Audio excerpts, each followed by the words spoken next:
Pregnancy వచ్చినప్పటి నుంచి సరిగా నిద్ర పట్టడం లేదు, 2-3 అయినా నిద్ర రావడం లేదు అనేది తరచు వినే కంప్లైంట్. మరి స్లీప్ క్వాంటిటీ అండ్ క్వాలిటీ పెరగడానికి కొన్ని సలహాలు చెప్తాను.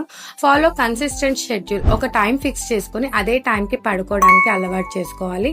ప్రిఫరబ్లీ డార్క్ కూల్ రూమ్ ఎంచుకోవాలి. తర్వాత కొన్ని రిలాక్సేషన్ టెక్నిక్స్ లైక్ మెడిటేషన్ కానీ, బ్రీతింగ్ ఎక్సర్సైజెస్, జెంటిల్ స్ట్రెచెస్ చేసుకోవాలి పడుకునే ముందు. And take warm bath before sleep. Sleeping positions లో side sleeping is always best. Preferably ఎడమ వైపు తిరిగి పడుకోవాలి. ఎడమ వైపు తిరిగి పడుకోవడం వల్ల బేబీకి రక్త సరఫరా బాగా జరుగుతుంది. పడుకునే ముందు వార్మ్ బాత్ కంపల్సరీ. 1 అవర్ ముందు పడుకునే 1 అవర్ ముందు నో గ్యాడ్జెట్స్. ఎందుకంటే గ్యాడ్జెట్స్ లో బ్లూ లైట్ రిలీజ్ అవుతుంది. ఆ బ్లూ లైట్ రిలీజ్ అవ్వడం వల్ల స్లీప్ ప్యాటర్న్ అనేది డిస్టర్బ్ అవుతుంది అనమాట. ఇవన్నీ ఫాలో అయితే you can definitely improve your sleep pattern. Thank you.